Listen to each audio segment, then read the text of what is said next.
Students, आज हम colligative properties की लास्ट प्रॉपर्टी पढ़ने वाले हैं, ऑस्मोटिक प्रेशर। सबसे पहले मैं आपसे एक सिंपल सा क्वेश्चन पूछूंगी कि प्योर वाटर और शुगर सॉल्यूशन में से कंसंट्रेटेड सॉल्यूशन कौन सा होगा। एक है प्योर वाटर और दूसरा है शुगर सॉल्यूशन। ऑब्वियसली इसका आंसर है शुगर सॉल्यूशन। क्यों? क्योंकि कंसंट्रेशन हमेशा सोल्यूट की देखी जाती है। इस सॉल्यूशन में वाटर और वाटर सॉल्वेंट है, शुगर सोल्यूट है। अब प्योर वाटर में there is no sugar, sugar is 0।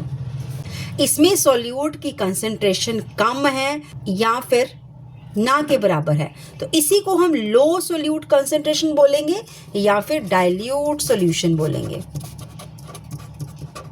अब शुगर सॉल्यूशन में शुगर प्रेजेंट है, इसलिए ये कंसंट्रेटेड सॉल्यूशन है। हम सोल्यूट की कंसंट्रेशन कंपेयर कर रहे हैं, इसलिए प्योर वाटर को हम बोलेंगे लो सोल्यूट कंसंट्रेशन या फिर डाइल्यूट सॉल्यूशन, और शुगर सॉल्यूशन को हम बोलेंगे हाई सोल्यूट कंसंट्रेशन या फिर इसको बोलेंगे कंसंट्रेटेड सॉल्यूशन।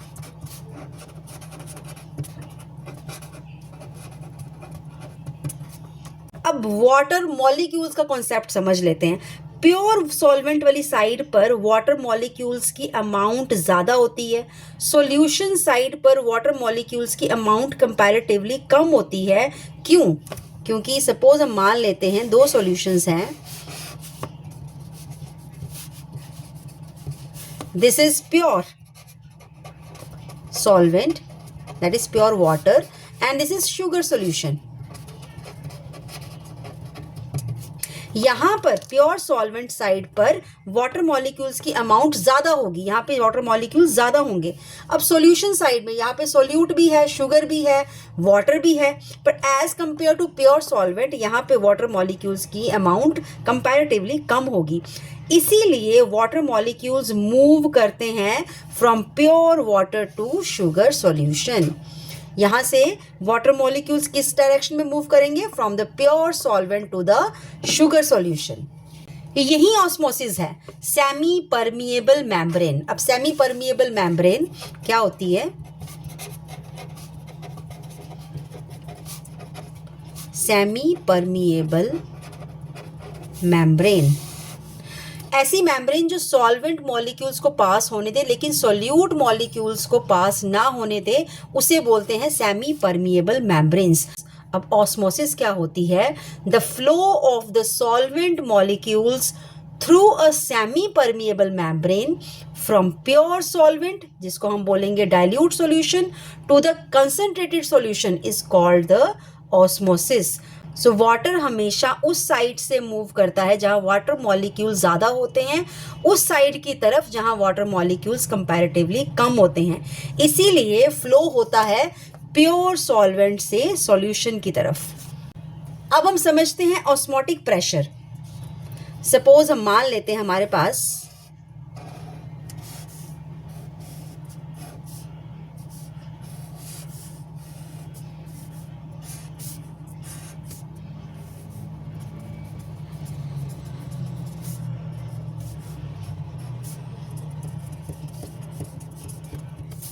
पास ये है solution and this is solvent and this is the semi permeable membrane. अब हमने क्या पढ़ा? ऑस्मोसिस क्या थी?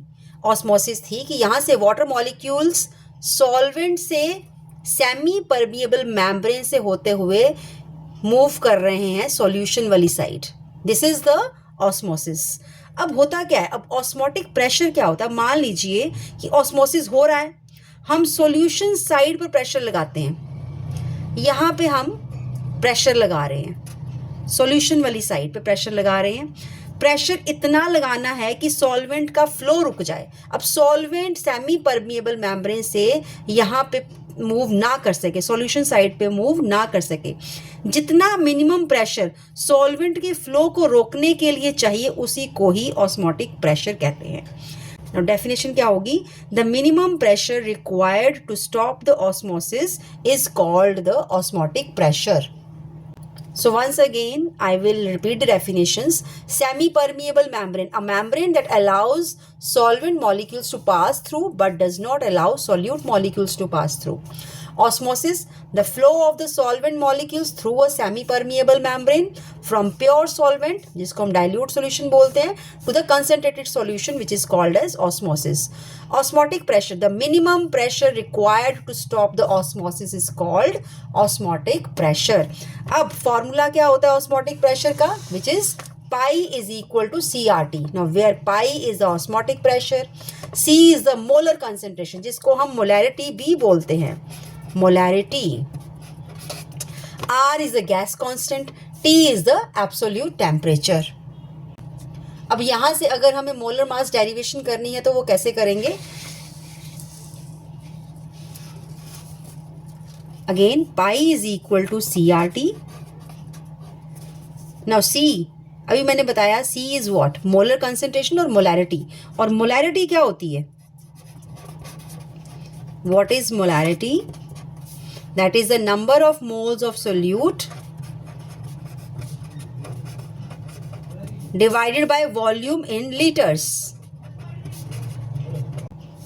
which is equal to N2 upon V. अब इसी को हम सब्सटीट्यूट करेंगे यहाँ पे C की जगह. C is a molarity. Now pi is equal to N2 upon V, that is equal to RT.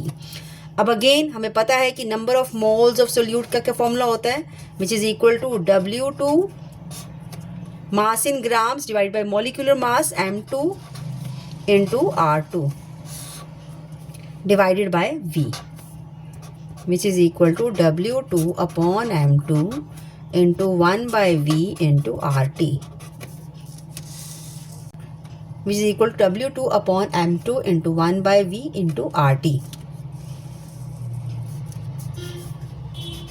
Now pi is equal to W2 RT upon M2V.